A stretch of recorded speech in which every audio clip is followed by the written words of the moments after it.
সালামু আলাইকুম, কেমন আছেন সবাই? তো আজকে আমি আপনাদেরকে ইনফরমেশন অ্যান্ড কমিউনিকেশন টেকনোলজি, যাকে সংক্ষেপে আইসিটি বলে, সেই সাবজেক্টটি পড়াবো।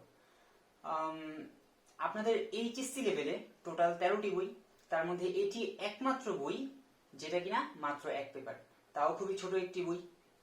সেই বইয়েরও মাত্র 6টি চ্যাপ্টার। সেই 6টি চ্যাপ্টার প্রত্যেকটি চ্যাপ্টার খুবই ছোট ছোট। সুতরাং আমরা চেষ্টা করব এই প্রত্যেকটি চ্যাপ্টারকে একটু বিস্তারিতভাবে পড়ার, যাতে আপনাদের জন্য এই সাবজেক্টটি অনেক সহজ হয়ে ওঠে। তো আমরা শুরুতেই শুরু করব অধ্যায় 3 সংখ্যা পদ্ধতি দিয়ে। সংখ্যা পদ্ধতি সম্পর্কে আমরা আজকে জানবো এবং বিভিন্ন রকম সংখ্যা পদ্ধতির মধ্যে পারস্পরিক কি ধরনের সম্পর্ক বিদ্যমান আছে সেই জিনিসটি আমরা দেখব। তো সংখ্যা পদ্ধতি জিনিসটা কি, আসলে সংখ্যা জিনিসটা কি সেইটা আগে জানা দরকার। তো সংখ্যা জিনিসটা হচ্ছে একটা গণনার পদ্ধতি, একটা গণনার মাধ্যম মাত্র। তো গণনার ক্ষেত্রে আমার সংখ্যার প্রয়োজন পড়ে। আদিম জামানায় যখন সংখ্যা ছিল না, তখন মানুষ কিভাবে গণনা করত? তখন মানুষ গণনার জন্য কিছু পাথর ব্যবহার করত।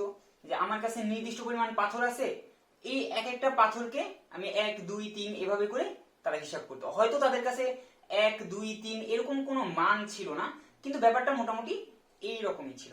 তো সেই ব্যাপারটা কিরকম ছিল, ধরেন আমি সেই পাথরের পরিবর্তে কিছু তেঁতুলের দানা নিলাম। ধরেন আমার কাছে গরু আছে, আমার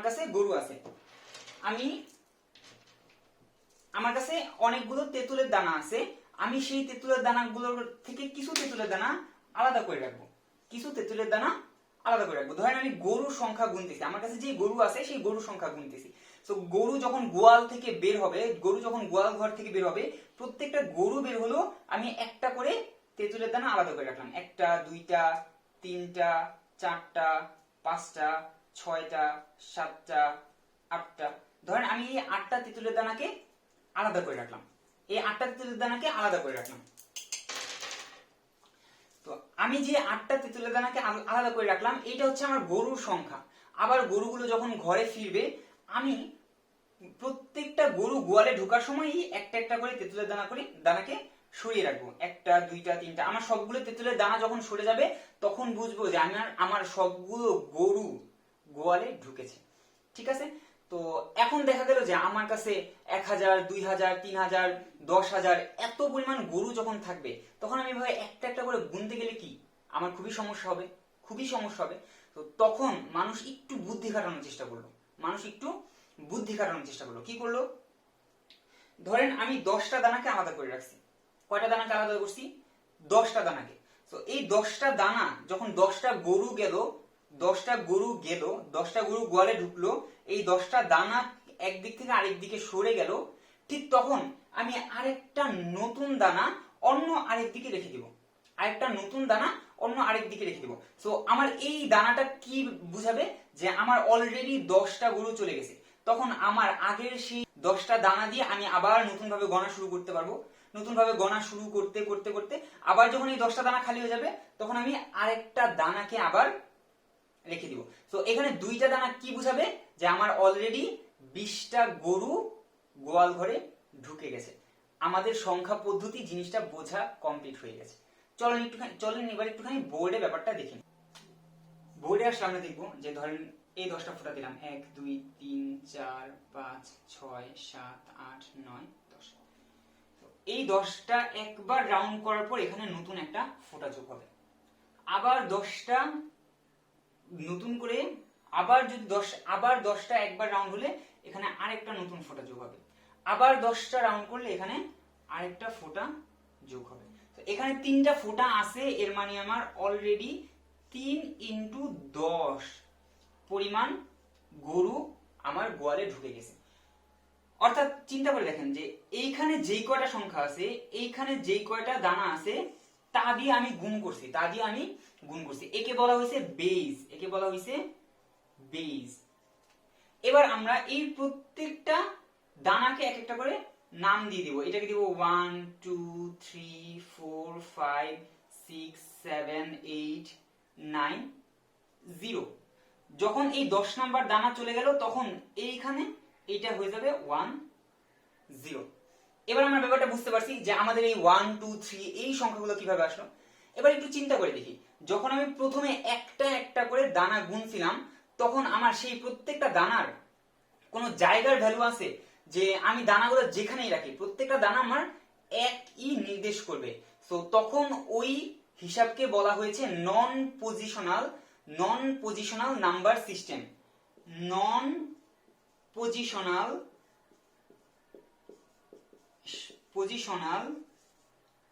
নাম্বার সিস্টেম। ওকে, বুঝতে পারছি। আর এখন চিন্তা করে দেখেন যে আমার দানাটা এইখানে আছে না এইখানে আছে, তার উপর নির্ভর করে আমার দানাটা এইখানে আছে নাকি এইখানে আছে, তার উপর নির্ভর করে এর মান কত হবে। যখন এইখানে আছে তখন প্রত্যেকটা দানার মান 10 করে, আর যখন এইখানে আছে তখন প্রত্যেকটা দানার মান মাত্র 1 করে। সুতরাং এইখানে যখন আমার দানার অবস্থানটা কোথায় সেই ব্যাপারটা আমার জন্য গুরুত্বপূর্ণ, তখন সেই নাম্বার সিস্টেমকে বলা হয়েছে positional number system. Positional number system.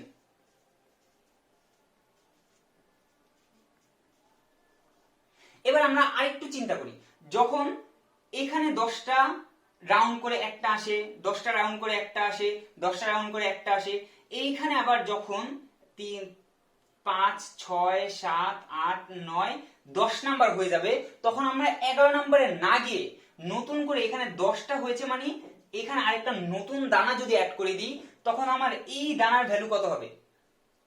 অবশ্যই 10 গুণ 10, যাকে আমরা বলতে পারবো 10 স্কয়ার। 10 স্কয়ার। বুঝতে পারছি ব্যাপারটা? এতক্ষণ আসলে আমি কিছুই করিনি, শুধুমাত্র আমরা যে 1 2 3 4 5 6 7 8 9 10 11 12 এই সংখ্যাগুলো ইউজ করি, সেই সংখ্যাগুলো কিভাবে আসলো তার একটা প্রাথমিক ধারণা দিলাম। তো সেই সংখ্যাগুলোর মধ্যে একটু এবার কয়েকটা জিনিসকে আমি আলাদা করে দিই।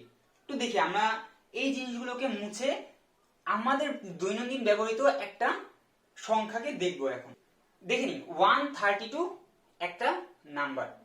132 একটা নাম্বার। তো এইখানে এই 2 এর ভ্যালু কত? দেখেন এখানে এই 2 3 1 তিনটা আলাদা আলাদা অঙ্ক, এই প্রত্যেকটা অঙ্কের আলাদা আলাদা মান আছে। যেমন 2 এর মান 2 1 2 দুইটা দানা 2 কে বোঝাবে, 3 এর মান 3টা দানা 3 কে বোঝাবে, 1 এর মান একটা দানা 1 কে বোঝাবে। কিন্তু এখানে 1 কোথায় আছে, 3 কোথায় আছে, 2 কোথায় আছে, তার উপর এদের স্থানীয় মান নির্ভর করে, যে এই 3 যেখানে আছে তার মান কত, এই 1 যেখানে আছে তার মান কত। দেখেন যখন এই 2 এখানে আছে তখন ব্যাপারটা হচ্ছে 2 গুণ 10 টু দ্য পাওয়ার 0, অর্থাৎ 2 গুণ 1 মানে 2। আবার যখন এই 3 থাকে তখন 3 গুণ 10 টু দ্য পাওয়ার 1 মানে 3 ইন্টু 10 ইজ ইকুয়াল টু 30। যখন এই 1 থাকে তখন আসে হচ্ছে 1 into 10 two the power 2 is equal to 1 into 100 মানে 100। এই তিনটা যোগ করে আমার আসলো এই 132। এই 1 এর মান, 1 এর নিজস্ব মান 1, তার স্থানীয় মান 10 স্কয়ার, 3 এর নিজস্ব মান 3, স্থানীয় মান 10 টু দ্য পাওয়ার 1, 2 এর নিজস্ব মান 2, স্থানীয় মান 10 টু দ্য পাওয়ার 0। সো আমরা যখন কোন সংখ্যা লিখি, অর্থাৎ কোন পজিশনাল নাম্বার সিস্টেমের কোন সংখ্যা লিখলে তার জন্য দুইটা জিনিসের দরকার হয়। এক হচ্ছে তার নিজস্ব মান, আর 2 হচ্ছে তার স্থানীয় মান। এবার আমরা একটা জিনিস একটুখানি খেয়াল করে দেখি, এখানে প্রতিবার 10ই কেন আসলো? প্রতিবার 10ই কেন আসলো? চিন্তা করে দেখেন যে এখানে 0 1 2 একটা সিকোয়েন্স আছে, একটা ধারা আছে। এখানে এইটাকে 0 ধরা হয়েছে, এটাকে 1, এটাকে 2, কিন্তু প্রতিবার এই 10ই কেন? প্রতিবার এই 10ই কেন? কারণ আমার 1 2 3 এখানে টোটাল অঙ্ক সংখ্যা 1 2 3 4 5 6 7 8 9 0, টোটাল 10টা সংখ্যা আছে, আমার এখানে টোটাল 10টা অঙ্ক আছে বিধায় এখানে প্রতিবার 10 আসছে, যাকে বলা হয়েছে এই নাম্বার সিস্টেমের বেস, এই নাম্বার সিস্টেমের বেস। অর্থাৎ আমরা প্রতিনিয়ত আমাদের দৈনন্দিন কাজে যেই নাম্বার পদ্ধতি, যেই সংখ্যা পদ্ধতি ব্যবহার করি সেটা 10 ভিত্তিক 10 বেস নাম্বার পদ্ধতি, যাকে গ্রিক ভাষায় ডেসিমাল বলা হয়েছে, যাকে গ্রিক ভাষায় বলা হয়েছে ডেসিমাল। কারণ এখানে 10টি অঙ্ক বিশিষ্ট একটি নাম্বার পদ্ধতি, একটি নাম্বার সিস্টেম। ঠিক আছে, এখন আমি এই জিনিসটাকে এখানে 10টি অঙ্ক, 10টি অঙ্ক নিয়ে নাম্বার সিস্টেম, এই জিনিসটাকে এত গুরুত্বের সাথে কেন বলতেছি, কারণ আমাদের সব সময় 10টি অঙ্কই থাকতে হবে এইটা কোনো রকম জরুরি বিষয় নয়, এইটা কোনো রকম জরুরি বিষয় নয়। 10টির জায়গায় 2টি থাকতে পারে, শুধু 0 এবং 1 থাকবে, আর কোনো অঙ্কই থাকবে না। 10টির জায়গায় 8টি হতে পারে, 0 1 2 3 4 5 6 7, এই 8টি অঙ্ক থাকবে, এরকমও নাম্বার সিস্টেম হতে পারে। অর্থাৎ আমরা এতক্ষণে আশা করি বুঝে গেছি যে আমরা আমাদের আইসিটি বইয়ের মধ্যে তৃতীয় অধ্যায়ে যেই ধরনের নাম্বার সিস্টেম পড়ব তার জন্য আমাদের বেসটা খুব বেশি ইম্পর্টেন্ট। অর্থাৎ আমার একটা নাম্বার সিস্টেমে কতগুলো অঙ্ক আছে সেটা জানা আমাদের জন্য খুবই জরুরি। বুঝতে পেরেছি? এরকম বেস এর ভিত্তিতে নাম্বার সিস্টেম অনেক রকম হতে পারে, অনেক রকম হতে পারে, তবে আমরা আমাদের বইয়ে 4 ধরনের নাম্বার পদ্ধতি দেখব। 1 নাম্বার ডেসিমাল, 2 বাইনারি যার বেস 2, ডেসিমালের বেস ছিল 10, 3 অক্টাল যার বেস 8, 4 হেক্সাডেসিমাল, 4 হেক্সাডেসিমাল যার বেস 16। ঠিক আছে, বুঝতে পেরেছি? আমরা 4 ধরনের সংখ্যা পদ্ধতি তো পেয়ে গেলাম, কিন্তু এই 4 ধরনের মধ্যে আমাদের কাছে 3 ধরনের সংখ্যা পদ্ধতি নতুন। তো এই 3 ধরনের সংখ্যা পদ্ধতির সাথে ডেসিমালের কি সম্পর্ক, অর্থাৎ ডেসিমাল থেকে আমরা কিভাবে ওই 3 ধরনের সংখ্যা পদ্ধতিতে যেতে পারি, বা ওই 3 ধরনের সংখ্যা পদ্ধতি থেকে কিভাবে ডেসিমালে আসতে পারি, তা এখন আমি আপনাদেরকে দেখাবো। তো আমি এই 4 ধরনের সংখ্যা পদ্ধতিকে 2 ভাগে ভাগ করে নিলাম, এটা শুধুমাত্র বোঝানোর সুবিধার্থে, এটা কিন্তু কোনো পাঠ্যপুস্তকের ভাষায় ভাগ করা নয়। এক হচ্ছে জানা পদ্ধতি, সেটা কি আমরা আসলে আশা করি এতক্ষণে বুঝে গেছি, ডেসিমাল। 2 হচ্ছে নতুন পদ্ধতি, তার মধ্যে 3 ধরনের আছে, বাইনারি, অক্টাল, হেক্সাডেসিমাল। ঠিক আছে, তো আমরা কিভাবে ডেসিমাল থেকে জানা পদ্ধতি থেকে নতুন পদ্ধতিতে অথবা নতুন পদ্ধতি থেকে জানা পদ্ধতিতে আসতে পারবো সেই ব্যাপারটা আগে একটু দেখে নিই। প্রথমেই আমরা দেখব কিভাবে নতুন পদ্ধতি থেকে জানা পদ্ধতিতে আসা যায়। অর্থাৎ আমাদের কাছে নতুন পদ্ধতির কোনো একটা সংখ্যা আছে, তাকে আমি কোনো কিছু করতে পারতেছি না, কি করব, তাকে আমরা যেই পদ্ধতি জানি সেই পদ্ধতিতে প্রথমে নিয়ে আসব, তারপর তাকে দিয়ে যা ইচ্ছা তা করব। সুতরাং আমাদের কাছে নতুন সংখ্যা পদ্ধতির, নতুন যে কোনো পদ্ধতির একটা সংখ্যা থাকলে তাকে কিভাবে আমাদের জানা পদ্ধতিতে নিয়ে আসা যায় সেটা আমরা সবার আগে দেখব। ধরুন আমাদের কাছে একটা সংখ্যা আছে 100101, এটা কি ধরনের সংখ্যা পদ্ধতি হতে পারে? এটা বাইনারি হতে পারে। এটা বাইনারি কিভাবে হতে পারে? কারণ 0 আর 1 আছে, বাইনারির মধ্যে শুধুমাত্র 0 এবং 1 পাওয়া যাবে, অন্য কোনো কিছু পাওয়া যাবে না। আবার এটা অক্টালও হতে পারে, কারণ অক্টালের মধ্যেও 0 1 পাওয়া যায়। হেক্সাডেসিমালও হতে পারে, কারণ হেক্সাডেসিমালের মধ্যেও 0 1 পাওয়া যায়। এমনকি এটা ডেসিমালও হতে পারে, কারণ ডেসিমালের মধ্যেও 0 এবং 1 পাওয়া যায়। তো আমরা ধরে নিলাম এটা একটা বাইনারি সংখ্যা। তো এটা যেহেতু বাইনারি সংখ্যা, এই বাইনারি সংখ্যাকে আমরা ডেসিমালে পরিণত করব। ডেসিমালে কিভাবে পরিণত করব আমরা একটুখানি রিমাইন্ড করে নিই। দেখি আমাদের মনে আছে 132 লেখার সময় তার মান কিভাবে এসেছিল। এখানে একটা 0 ছিল, এখানে একটা 1 ছিল, এখানে একটা 2 ছিল। এই জিনিসটি আমি এইখানে পুনরায় লিখে নিব। এটা 0, এটা 1, এটা 2, এটা 3, এটা 4, এটা 5। বুঝতে পারছি? এবার ঠিক আগের মতোই প্রথমে এই 1 কে লিখব, 1 তার সাথে গুণ করব। কাকে গুণ করব? এইখানে 2 এর সাথে আমরা কাকে গুণ করেছিলাম? 10 টু দ্য পাওয়ার 0 কে। এইখানে কাকে গুণ করব? 2 টু দ্য পাওয়ার 0 কে। কাকে গুণ করব? 2 টু দ্য পাওয়ার 0 কে। 2 কেন? কারণ তার বেস 2। 2 কেন? কারণ তার বেস 2। ঠিক আছে, তার সাথে যোগ করব কাকে? 0 ইন্টু 2 টু দ্য পাওয়ার 1। 2 কেন? বেস 2। তার সাথে কি করব? 1 ইন্টু 2 টু দ্য পাওয়ার 2 যোগ করব 0 into 2 two the power 3, 0 into 2 two the power 4, 1 into 2 two the পাওয়ার 5। এবার এদের মান লিখব। এটা তো 1 1 0 4 0 0 32 যোগ করে দিব 36 37।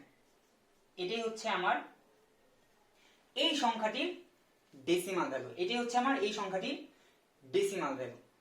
শুধুমাত্র বাইনারি না, যে কোনো সংখ্যাকে এভাবে আমরা ডেসিমালে পরিণত করতে পারবো। আমি ব্যাপারটিকে একটুখানি ম্যাথমেটিক্যালি লেখার চেষ্টা করি। আমাদের কাছে 1 0 0 1 আছে ধরে নিই। তো এদের যে কোনো একটা বেস থাকবে, সেই বেসকে আমি বি লিখে দিলাম। এখান থেকে 0 স্টার্ট হবে, 1 2 3। এটাকে ডেসিমালে নেওয়ার জন্য 1 প্রথম 1 দিয়ে আমি এখানে এবার শুরু করলাম। b two the power 3 plus 0 into b two the power 2 plus 0 into b two the power 1 plus 1 into b two the পাওয়ার 0। যে মান আসবে তাই হবে আমার ডেসিমাল ভ্যালু। এবার আসেন আমরা এই ব্যাপারটাকে একটু এক্সটেন্ড করে দেখব। এখানে দশমিক দিয়ে 001 লিখে দিলাম। এবার আমার ব্যাপারটা কিরকম দাঁড়াবে? এবার দেখেন, আমি আপনাদেরকে কোনো কিছু বলবো না, অ্যাটলিস্ট আপনারা এই ব্যাপারটা বুঝে নেন। 3 আছে, 2 আছে, 1 আছে, 0 আছে, তারপরে এর জন্য আমি এখানে কি লিখবো? -1। এর জন্য কি লিখবো? -2। এর জন্য কি লিখবো? -3। তাহলে এখানে কি আসবে? এখানে যতটুকু আছে ততটুকু তো ঠিক আছে, তারপরে প্লাস দিয়ে আসবে কত? 0 into B to the power -1 plus 0 into B to the power -2 plus 1 into B to the power -3। বুঝতে পেরেছি? আমরা পেয়ে গেলাম আমাদের অজানা পদ্ধতি থেকে জানা পদ্ধতিতে কিভাবে আসতে হবে। আমাদের কাছে নতুন কোনো পদ্ধতির কোনো সংখ্যা পদ্ধতি থাকলে আমরা তা থেকে আমাদের জানা ডেসিমালে কিভাবে আসতে পারবো তার সিস্টেম, সেই পদ্ধতি আমরা পেয়ে গেলাম। এবার আমরা দেখব ডেসিমাল থেকে কিভাবে নতুন পদ্ধতিতে যাওয়া যায়। তো আমরা একটি ডেসিমাল মান নিয়ে নিই। ধরেন 30.03। এটা আমাদের একটা ডেসিমাল আছে। একে আমরা কিভাবে অন্য সংখ্যা পদ্ধতিতে নিতে পারবো? শুরুতে আমরা একটা এক্সাম্পল দেখি। আমরা ধরেন বাইনারিতে নিব, বাইনারিতে একে কনভার্ট করব। তো বাইনারিতে কনভার্ট করার সময় বাইনারি বেস কত ছিল? বেস 2। বাইনারি বেস কত ছিল? বাইনারি বেস ছিল 2। তো আমরা কিভাবে বাইনারিতে একে কনভার্ট করতে পারবো সেটা আগে দেখে নেব।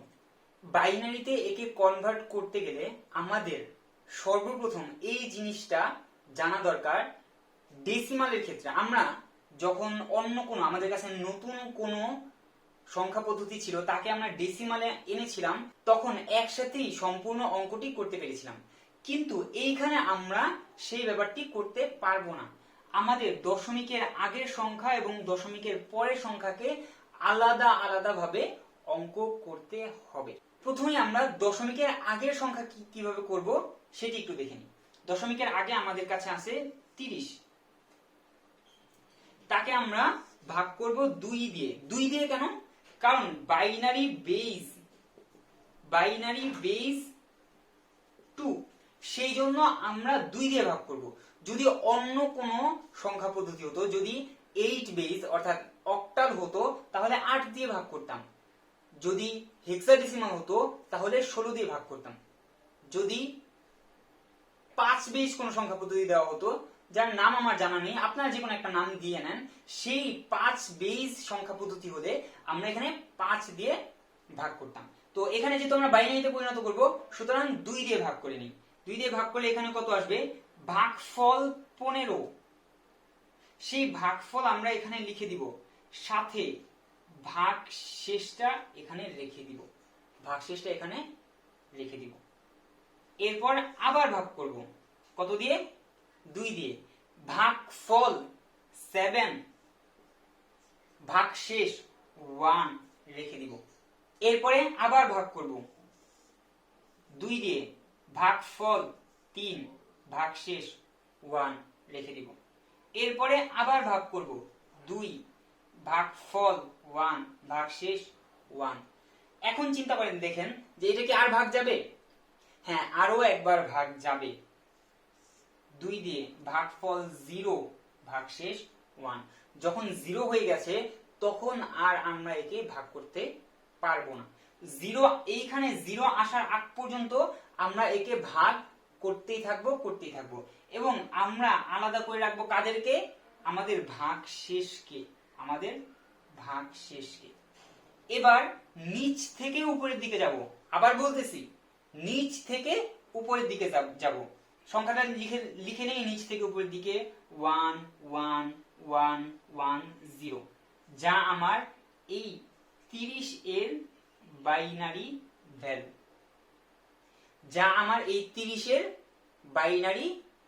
ভ্যালু। তো বুঝতে পারলাম যে দশমিকের আগের সংখ্যাকে, দশমিকের পূর্বের সংখ্যাকে আমরা কিভাবে নতুন সংখ্যা পদ্ধতিতে নিতে পারি। এবার চলুন আমরা করি দশমিকের পরের অংশ। দশমিকের পরে আমাদের কাছে কি আছে? 0.03। তাকে আমরা কি করব? তাকে আমরা 2 দিয়ে গুণ করে দিব। দশমিকের আগে ভাগ করেছিলাম, দশমিকের পরে গুণ করব। ব্যাপারটা কিন্তু মাথায় রাখবো আমরা। গুণ করলে কি আসবে? 0.06। তার আগে এখানে যে পূর্ণ সংখ্যা আসবে তাকেও আমরা লিখে নিব। এখানে কত এসেছে? 0। এরপরে আমরা আবার গুণ করব। কত আসবে? 0.12। এখানে কত আসবে? 0। এরপরে আমরা আবার গুণ করব। কত আসবে? 0.24। এখানে থাকবে কত? 0। এরপরে আমরা আবার গুণ করব। কত আসবে? 0.48। এখানে কত থাকবে? 0। এরপরে আমরা আবার গুণ করব। কত আসবে? 0.96। এখানে থাকবে 0। এরপর আমরা আবার গুণ করব। কত আসবে? 0.92। পূর্ণ সংখ্যা আসবে 1। এরপর আমরা আবার গুণ করব। কাকে গুণ করব?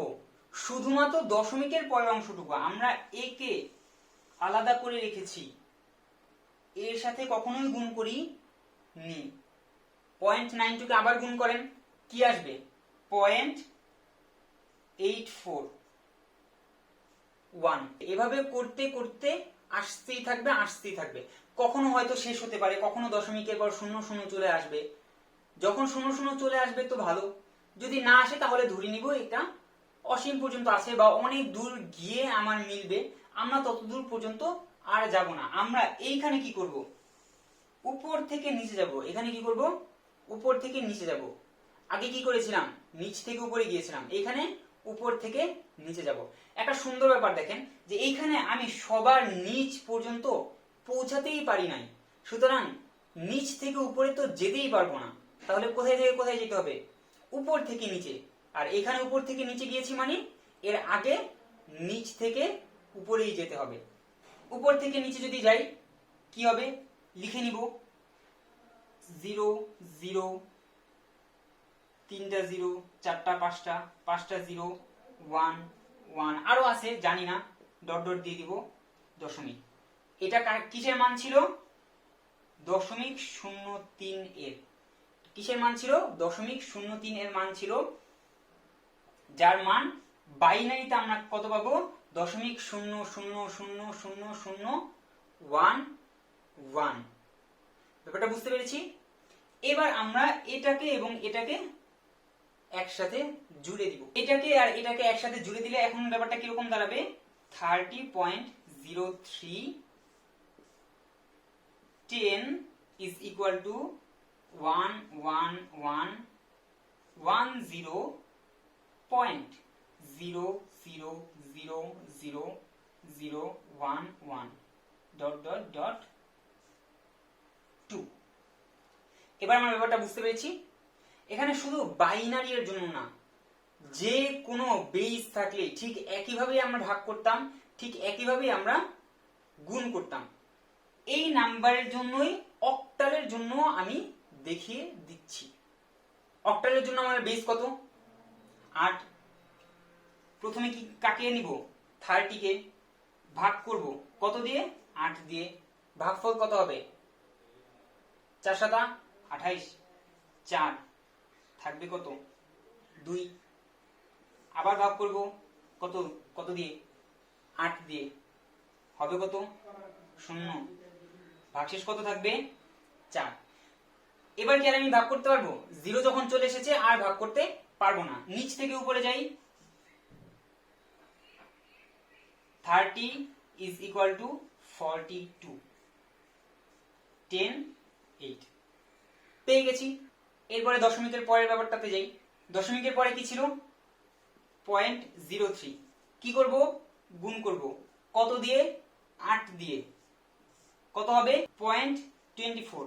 থাকবে কত? 0। এরপর আবার কি করব? 8 দিয়ে গুণ করব 1.92।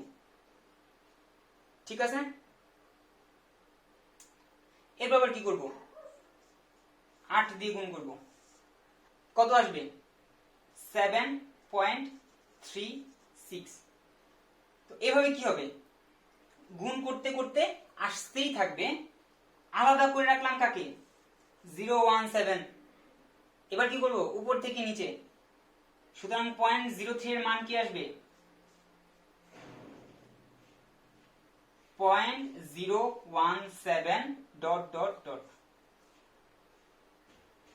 8। এবার বুঝতে পারছি ব্যাপারটা। এবার কি করব? দশমিকের আগে এবং দশমিকের পরে এদেরকে জোড়া লাগিয়ে দিব। দেই জোড়া লাগিয়ে কি আসলো? 30.03 10 is equal to 42.017 dot dot dot 8। বুঝতে পেরেছি সম্পূর্ণ ব্যাপারটি। আমরা জেনে গেলাম আমাদের জানা পদ্ধতি থেকে কিভাবে অজানা পদ্ধতিতে জানা যায়, অথবা অজানা পদ্ধতি থেকে কিভাবে জানা পদ্ধতিতে আসা যায়। এর বাইরেও আমাদের কাছে যে অজানা পদ্ধতি বা নতুন পদ্ধতিগুলো ছিল তাদের মধ্যেও পারস্পরিক সম্পর্ক রয়েছে। তবে আজকে আমি সেটি দেখাবো না, কারণ তাদের পারস্পরিক সম্পর্ক নিয়ে, তাদের যোগ বিয়োগ নিয়ে আমি একই সাথে একই ক্লাসে দেখানোর চেষ্টা করব। তো আজকে এই পর্যন্তই। সবাই ভালো থাকবেন, সুস্থ থাকবেন। আসসালামু আলাইকুম।